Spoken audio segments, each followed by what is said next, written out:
Hello everyone, welcome to the Benjamin Cure Show on this free agency Monday where deals are being signed nonstop. It is very hard to keep up with. We are going to try though. A few deals off the top of my head. Over the weekend, the biggest defensive signing of the offseason, in my opinion, has already been done and announced. That's Chris Jones going back to the Kansas City Chiefs on a 5-year record-breaking $95 million guaranteed deal. The total value of the contract, I think, is just over $160 million or nearly $160 million. That's huge news for the Chiefs. Like I said, probably the most important and the biggest defensive signing of NFL free agency, but there's a lot of big deals being signed across the landscape. DeAndre Swift is headed to the Chicago Bears for $24 million. I believe just over 15 of that is guaranteed. 15.3, 15.8. I can't remember what the exact number is, but congratulations to him, of course. Feels like a good fit if they're trying to bring in Caleb Williams and they end up drafting him. Nice pass catching back. DeAndre Swift has proven to be a really nice weapon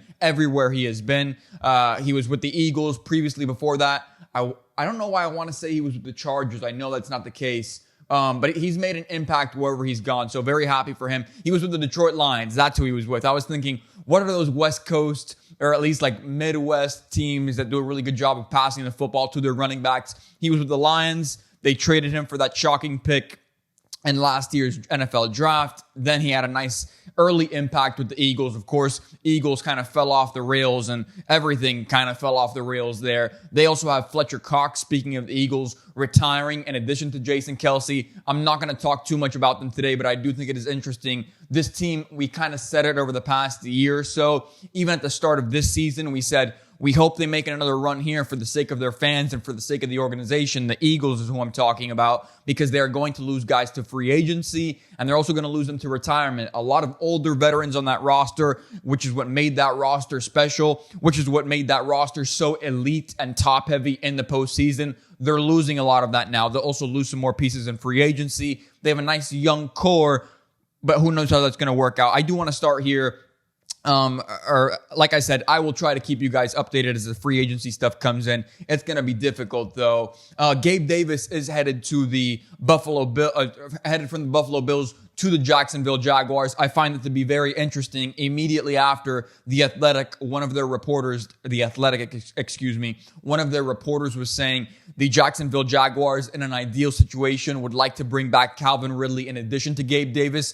Sure, ideally, you'd love to do a lot of things. That's not going to work out, in my opinion, money-wise, commitment-wise. Clearly, they're looking to move on. They already had their period to negotiate exclusively with him. They didn't get a deal done. I don't see one happening now. A lot of teams reportedly interested in Calvin Ridley. I was really high on him going to the start of this season. I just feel like something's wrong there. He wasn't as effective as I thought he would be. Maybe it's the system. Maybe it's Doug Peterson. Maybe he just wasn't 100% healthy. I'm not sure what it is, but the fit just wasn't right. And seems like there's a little bit of steam behind Trevor Lawrence, the Jacksonville Jaguars QB, because over the weekend, in addition to all of that, Mac Jones gets traded into that whole mix for a late round pick. To me, more than anything, people are going to scream quarterback controversy on TV. I think that is more so an indictment on the end of the Bill Belichick era in New England and the fact that that was one of the last decisions to be made, one of the last poor decisions which Bill Belichick made. This documentary, the Dynasty documentary, is painting out Belichick in a worse and worse light. I am more frustrated than ever with Bill Belichick. I'm not going to get into it today because I always like to say cooler heads will prevail. I do not think very highly of Bill Belichick right now and his legacy. I don't think the NFL world does either. Last thing that I will say, I said I wasn't going to get into it, but it looks like I am. Tom Brady had suitors. Multiple people on the Patriots roster had suitors. Tom Brady is the last one standing. Bill Belichick was fired by Robert Kraft, and he had no suitors. No owner was genuinely interested in him. No owner made the commitment. Even if he gets a job mid-season next season, or he gets a job at the end of next year, good for him. But I think it's pretty much been written. He was very helpful to the dynasty early on. He committed to Brady when other people weren't willing to. Clearly, Belichick has some sort of football IQ and football intelligence. But Bill Belichick made a lot of bad decisions over the last 10, 12 years of that dynasty. We all thought it was the last 3 or 4. Over the last 10 years of that dynasty, made many questionable moves and decisions. And it almost feels like now that we look back on it, Tom Brady was winning in spite of Bill Belichick and not because of him over the last 10 to 12 years. The biggest signing that is going to get the most headlines this morning came in overnight in an announcement video on his own Instagram. Russell Wilson signed with the Steelers. He will be paid the veteran minimum $1.2 million by the Steelers. Of course, the Broncos will pick up the other $39.5 million that's due on his contract. It's crazy to think about. Even though we know the NFL is a money-making machine, the Broncos are willing to pay a man $39 million not to be their quarterback. That shows you the state of the NFL and just how successful they are. Money is literally growing on trees in that league. Let me read a little bit more context here. Wilson will sign a one-year deal for the veteran minimum, which is $1.2 million. The Denver Broncos, who told him last week that he would be released, will pay the rest of Wilson's $37.8 million contract while he wears black and yellow. I feel like the start of this episode has almost been me just recapping things, which I kind of like. There was no takes involved in any of that, not really at least. But I think that this could go one of two ways. It is the off season. It's beautiful weather here in Miami. There's a lot of great stuff going on across the league, and it feels like a good time to be a football fan. So I'm going to give Russell Wilson the benefit of the doubt here. I'm going to play devil's advocate. I'm going to do both sides of this thing. Number one, you could say that this is exactly what Russell Wilson needs. Excuse me. Right? He's going to a new location, fresh start, leaving behind the baggage of Seattle and the fact that he wasn't wanted in the end, leaving behind the Broncos, where in the end he was not wanted either, for much longer than the end, really. That's been ugly for quite some time now. The NFLPA had to get involved. Of course, I personally, two things can be true. The Broncos should move off Russell Wilson is the first thing. The second thing is it was handled very poorly by Sean Payton and the Broncos, who I thought, great head coach, very wealthy ownership group. You would hope they would do things and go about things a better way in which they did. Don't love the way that it played out. Obviously, Russell Wilson doesn't either. Most fans who are objectively trying to see things through an objective lens are probably going to say that wasn't the best way to handle it. It's handled how it's handled. It's a business for a reason. But now Russell Wilson has a chance for a fresh start, right? And you could make the argument that in 2021, the Steelers went 9-7-1. The year after that, they went 9-8. The year after that, they went 10-7 this past season. The Steelers, you could make the argument, are incrementally getting better. Mike Tomlin, great head coach, winning record. I have sort of flip-flopped back and forth on that. I don't love the mediocrity and living in mediocrity, but you could make the argument if you're a Steelers fan that they are incrementally getting better record-wise over the course of the last several years. Their defense is still relatively, they have good position players on defense, I think is the fair thing to say. Now they're getting Russell Wilson. I think quarterback controversy is the first thing that everybody wants to scream out loud, right? Feels like that was the general sentiment on TV this morning as well. I don't get any of that. To me, it is obvious. Let's be objective here. Let's take off our bias glasses and whatnot. Russell Wilson right now is a better quarterback than Mitch Trubisky. Russell Wilson right now is a better quarterback than Mason Rudolph. Russell Wilson right now is a better quarterback than Kenny Pickett. Russell Wilson is going to be the starter for the Steelers. To me, that is not the debate here. That is not the question. The question is how far can they go? And let's be honest here. You can like Russell Wilson as a person. This is the same problem that I run into with Dak Prescott fans. Great person, right? Good person. Has been through a lot, has overcome a lot. Very likable guy off the field, you could say. But when you're talking about the player and we are talking about performance-based analysis, Russell Wilson has sort of fallen off a cliff ever since he left Seattle, and he was with an offensive-minded head coach, someone who many people consider to be an offensive guru in Sean Payton, and he got better, but not $40 million a year better. That's a problem. You need to be objective about what you saw. And when you are objective about the AFC North, which is the next part of this, how far, like I see some people saying, where does this put the Steelers in contention? Let's slow down here. Lamar Jackson is on the Baltimore Ravens. Joe Burrow is on the Cincinnati Bengals. Both of those teams, I would say objectively, are better coached and have better talent and are overall better rosters than that of the Steelers. I could make the argument that even if you don't necessarily love Deshaun Watson, which I don't, you could make the argument that player for player, roster-wise, the Browns are better than the Steelers. So the Steelers in the AFC North have the third best quarterback and the third or fourth possibly best roster in the division, congratulations, you're not competing for much. At this point, the narrative that I see is you're sort of relying on injuries down the stretch, which have been frequent over the past couple of years with Joe Burrow and Lamar Jackson. But that's not good to rely on. First of all, probably not very sportsmanlike, number one. Number two, probably not the smartest way to go about your season and just assuming, the reason we're going to have success in our division is because the other team's star quarterbacks are going to get injured. You cannot base your success on that. And I think objectively, here's where I'll go on the other side of the coin, right? Russ got better. The Steelers have incrementally gotten better if you look at their record. Russ's stats from year one in Denver to year two also got better under Sean Payton. The next problem here, going on the other side of the pendulum here, is you're going from an old school coach who is not going to buy into the antics and is not going to put up with that BS from Russell Wilson to another head coach who is old school, who is not going to put up with the antics from Russell Wilson. You're going from a team that's best offensive weapon was a young, talented, underperforming,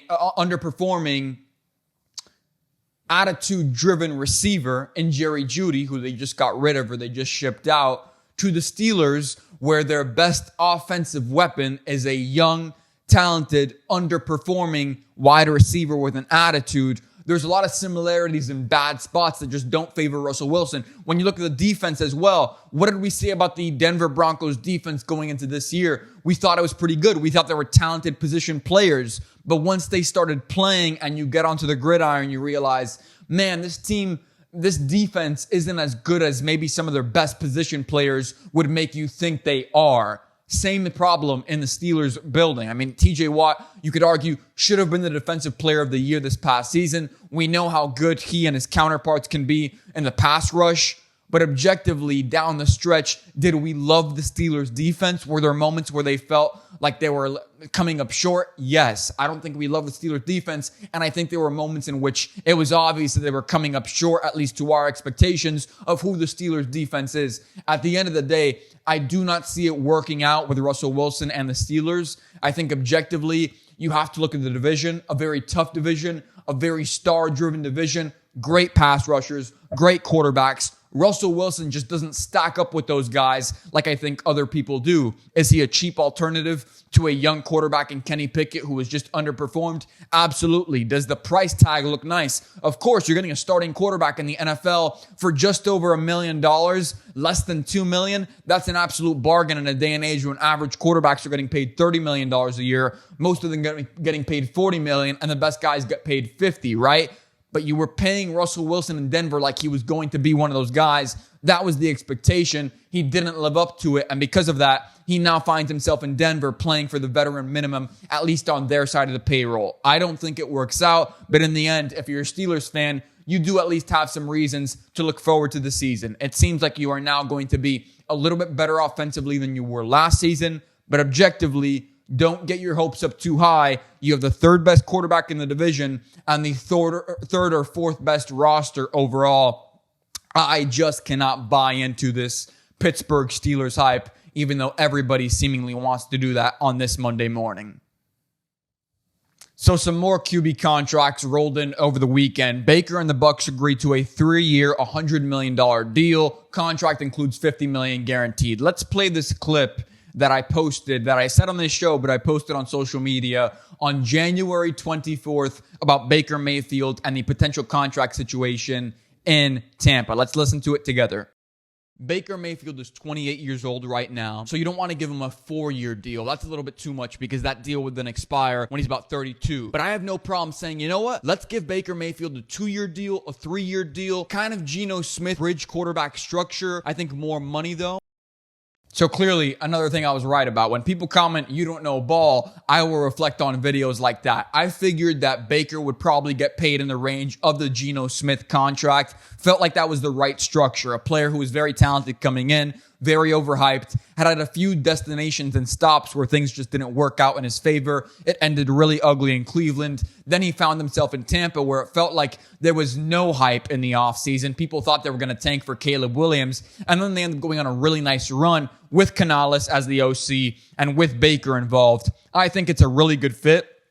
I know Canales is now gone, which is a big deal. We see how coordinators can impact the game. Just look at the Philadelphia Eagles and what they went through this season and how they collapsed without their coordinators after losing some really smart, really good, really elite coordinators, in my opinion. There was a drop-off in play. There was a drop-off in performance, and there was definitely a drop-off in the overall team record. They really collapsed in the second half of the season. So I like the contract. Like I said, Baker is getting a little bit older. You didn't want this contract to expire when he's 32. This is a very team-friendly contract in 2024. And I know the first thing that I see people saying in Twitter replies is, holy, overpay. That's like a big-time thing on social media whenever these contracts come out. It's really not. When you look at the quarterback market and what guys are demanding, this feels perfectly acceptable. Geno Smith got a 3-year deal, $40 million guaranteed. The overall base value, I think there's a big difference there. $75 million compared to $100 million. That's not what you look at. I have been taught over the years,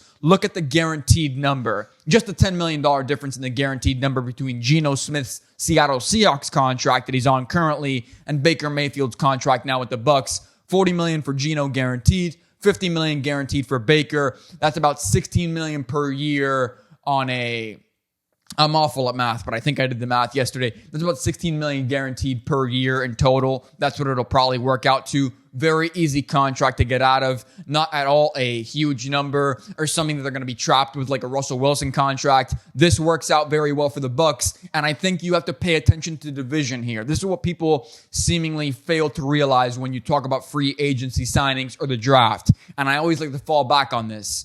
Your road to the Super Bowl, to the playoffs, whatever you think success is, it goes through your own division.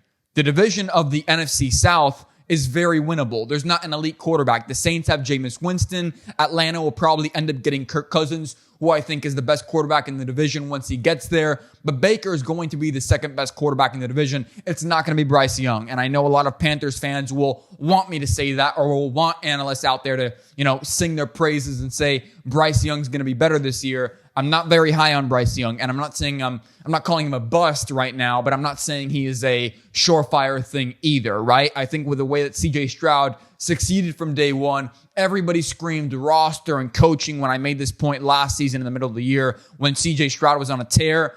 I don't care about that.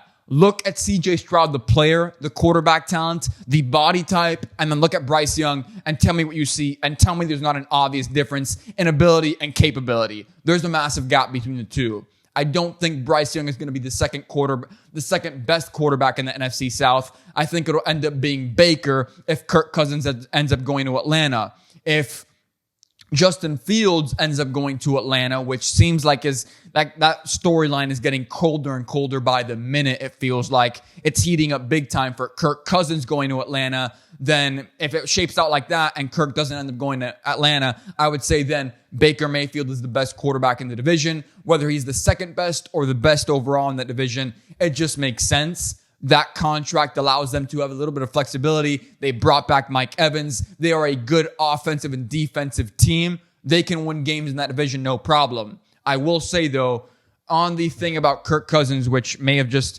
other signings coming through. That has not been official yet.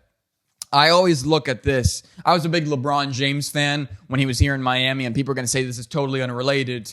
You can tell where a player is headed, especially an older veteran player, based on what their family dynamic is like. What did we learn about Kirk Cousins during the quarterback documentary last offseason or this past offseason when everybody seemingly fell in love with him over the summer because of the Netflix doc? Kirk is a very family-oriented man, and his wife, very much so, runs that family, right?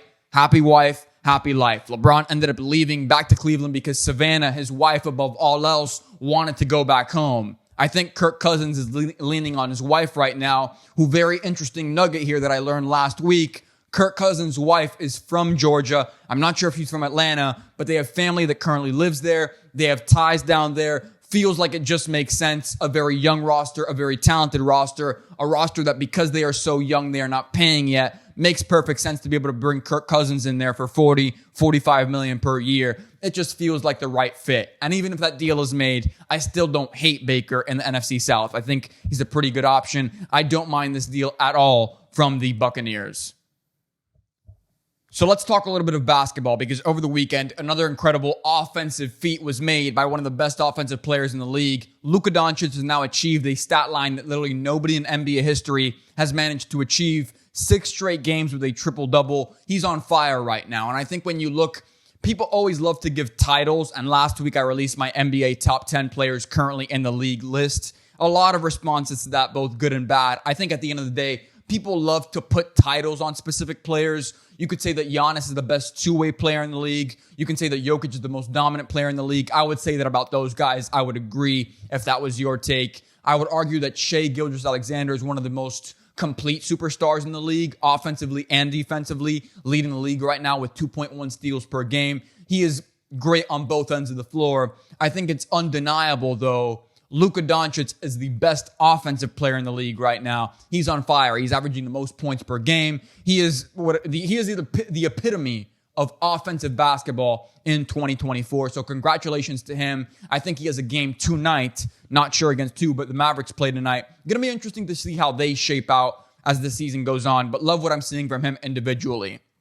Over the weekend, though, a lot of basketball talk regarding the NBA landscape and the rewriting of NBA history. Quote, you're looking at the headline right now, trending, we're done with the 90s. Younger NBA fans stir up the GOAT debate. So I'm going to read a little bit of this article for context in case you haven't seen it, but people my age probably already know what's going on. And even if you're a little bit older, on Twitter, you were probably arguing over these headlines that were originally put on TikTok. It all started on TikTok, and it's now an open revolt online that is setting NBA discourse on fire, with younger fans claiming they've been deceived about basketball from the 90s. It goes on. I'm reading a CBS or USA Today article. You can go ahead and find it if you'd like. In the end, I'm not going to spend too much time on this. They were making fun of guys like Michael Jordan and other greats of the time because, like, saying, oh, Michael couldn't go left, or looking at lowlights. And I think the lowlights themselves, this generation of players, that generation of players, everybody has lowlights. You're not always full throttle, 100% playing your best basketball or playing your best or performing your best in any facet of life, right? So the lowlights were funny, but I do understand objectively this generation's players have lowlights. That generation's players have lowlights. I did think it was funny, though,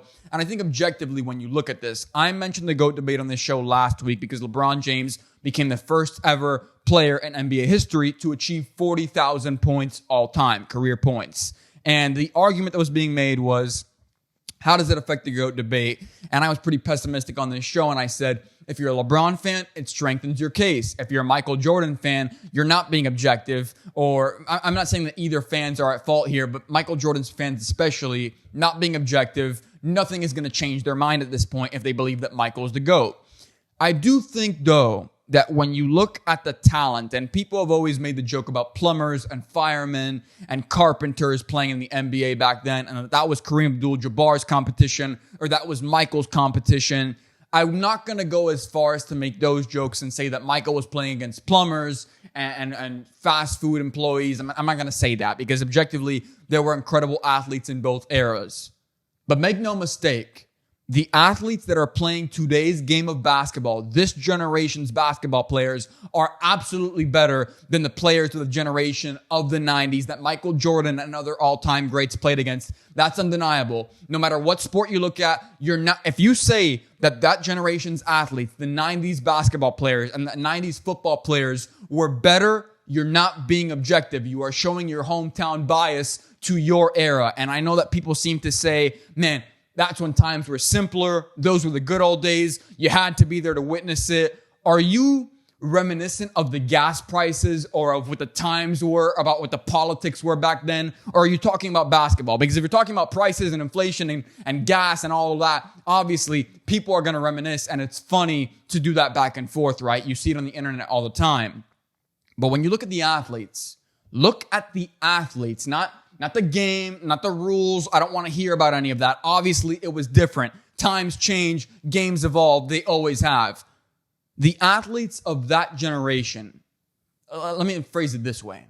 This generation's basketball players, this generation's football players, this generation's athletes as a whole are bigger, faster, stronger. They can jump higher. They are more agile. They are more coordinated. they are more elite at their positions and at their games than the athletes of that generation ever were. And I think objectively, when you look at Michael Jordan, I'm so sorry for the Michael Jordan fans who think, and they always seem to lie on this crutch of, oh, if Michael Jordan in his prime played against LeBron James in his prime, LeBron James would cook Michael Jordan. LeBron James is 6'8" compared to Michael's 6'4". He's like 230 or 240 pounds at his peak. LeBron James bullies people in the paint. Maybe not as much now, but he definitely did when he was with the Miami Heat. Look at Miami Heat LeBron James and look at whatever version of Michael Jordan you want to pick.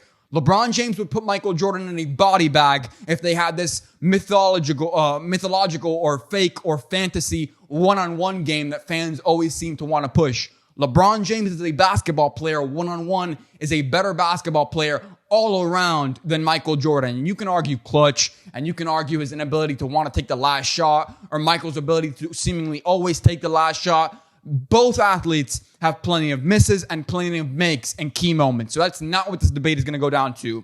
If you are talking about the quality of basketball athletes and players, it is undeniable that the 90s have nothing on this generation's athletes. Shai Gilgeous-Alexander, or maybe not him because he's a little too light, but someone like Anthony Edwards. Anthony Edwards would be a top 10 all-time player by most people's standards if he played in the 90s. There are plenty of talented players today who would have dominated back then. That is just the reality of the situation. And you can claim rules, and you can claim physicality, and you can claim hand-checking. It really doesn't matter. Okay, those are styles of play. Those are defenses. Those are whatever barbaric defensive tactics you want to use, right? Essentially bullying people and beating them up in the paint, right? That's what they will always argue, older fans, about this game compared to the previous game and their era.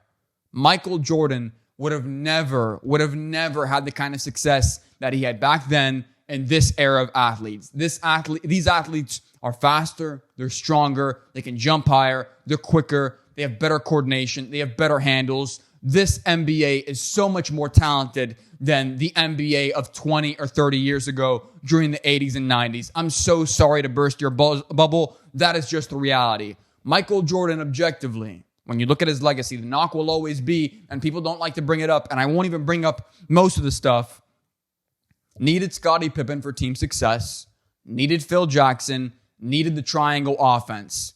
He needed these things for team success. He needed these things and these circumstances and these teammates and these staffing changes to be made in order to find team success and to win the amount of championships that he did. LeBron James does not need a system, does not need a coach, does not need a specific teammate. LeBron James has been to different locations, different teams, different organizations, different coasts, different coaches, different teammates, different number twos, different number threes, different style playmakers, different personalities, and he finds a way to win everywhere. Has won a title within 2 years of every new location which he has ever been to. LeBron James, the player, there is no question, as a basketball talent and as an athlete, is absolutely superior to Michael Jordan, even though his fans will argue otherwise. Make no mistake, I'm not sure that I'm willing to go all the way with this, but most of the generation's fans are certainly done with the 90s. I think objectively, people from my generation, whether it's analysts or just fans and viewers of the game, always thought that because Michael Jordan fans and older basketball fans screamed off the top of their lungs, our NBA was better, our NBA was more physical, our NBA was more talented, that we kind of had to sit in the rafters essentially and say, and take a back seat in that argument to say, okay, maybe it was. And our generation always took your generation's word for it, that NBA was better and that they were better athletes and that the rules were better and that it was a better quality of basketball. There are some bricks. There are some very not talented players in the NBA. Let me put it to you this way. I watched some of those highlights. 50% of the 90s NBA is playing off ball in today's NBA or playing as a role player if they even made the cut into this year's NBA or if they made it into the cut of this generation's NBA. Those guys aren't dribbling the ball up the court. The lack of coordination, the lack of speed, the lack of handles, those players, 50% of them, if they end up making the cut into today's NBA, you're not asking them to dribble the ball up court. They're not capable enough. They're not coordinated. They don't pass better than this generation. They don't shoot better than this generation. They don't walk the ball up the court better than this generation of players. There is so much that I could say. The 90s era of basketball, talent-wise, is nothing compared to this talent pool that we have in today's NBA. I completely disagree with old school basketball fans, and I think that this word done with the 90s trend that started on TikTok and has seemingly reinvigorated and stirred the pot that is the GOAT debate, I think it's healthy for basketball. I think for far too long, my generation's been lied to and been told these tall tales of these players and of these athletes that really have nothing on today's NBA athletes or talent. I think it's ridiculous. So over the weekend in my backyard, one of the best combat sports events of the year took place. And I might be a little bit biased, but to me, UFC 299 had all the feels. In Miami, great location, great storylines. A lot of celebrities made their way out, which of course made a big stir online that I won't get into, that I think is a little bit ridiculous objectively.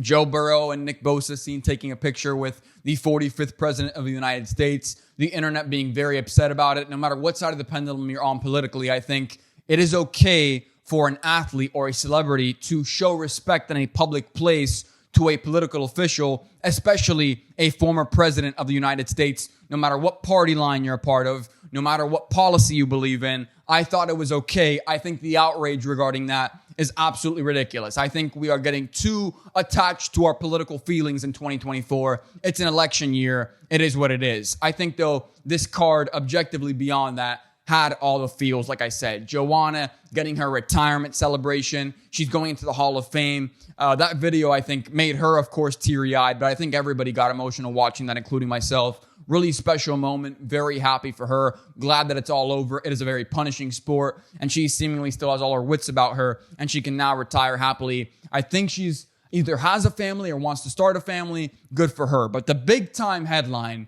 Sugar Sean O'Malley. Wow. I mean, I could not believe. I knew he would win this fight because you could just tell that it was in his favor, right? Everything felt like it was going his way. He was confident. He was comfortable. He was ready. He was healthy, or at least we thought. Maybe he wasn't because he walked out of that fight with a boot, which I know some people were talking about.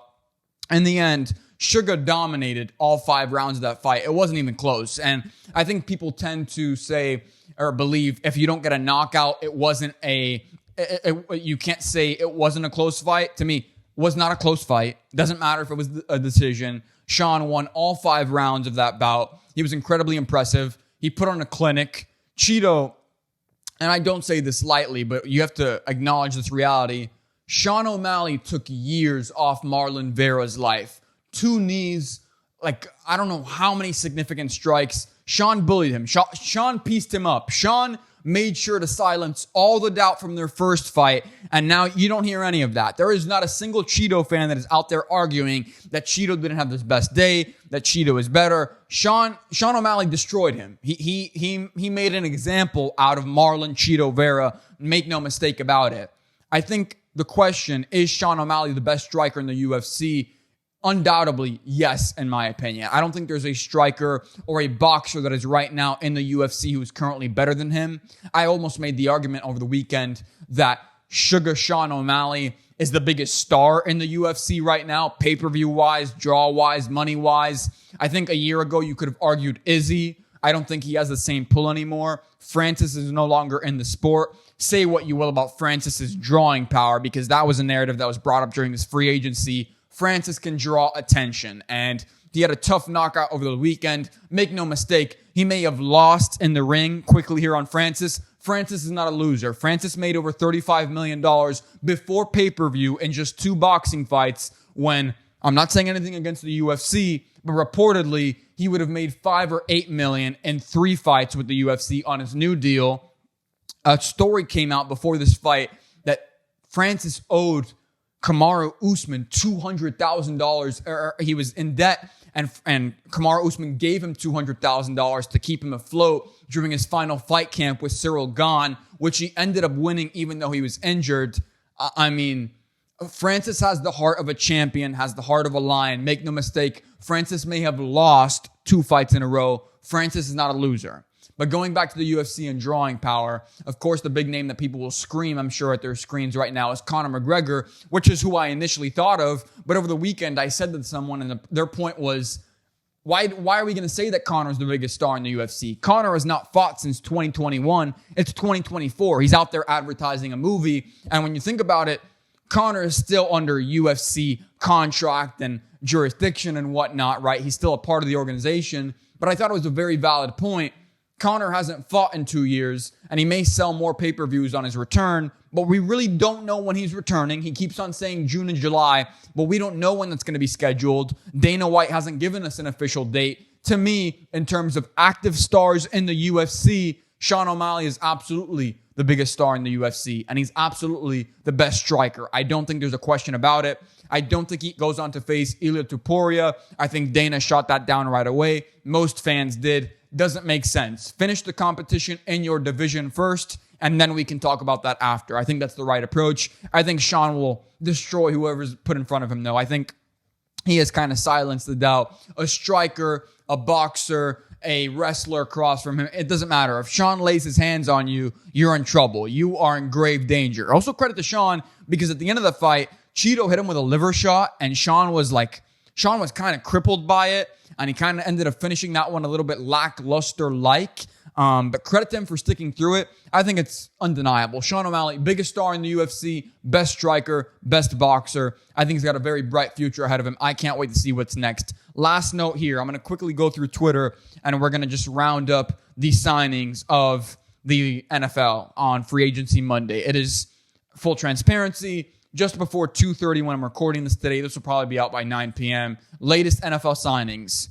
Josh Jacobs is going to the Packers. That's massive. I'm reading this for the first time. Christian Wilkins is going to the Raiders. Bryce Huff is going to the Eagles. Jonah Jackson is going to the Raiders. Gabe Davis is going to the Jaguars. Darnell Savage is going to the Jaguars. Nice signings for them. 2 back-to-back nice signings. Particularly Darnell Savage, I think. Colby Parkinson is going to the Rams. DeAndre Swift is headed to the Eagles. Tony Pollard is headed to the Titans. Seems like we know already for a fact Russell Wilson is headed to the Steelers. Baker Mayfield is going back to the Buccaneers.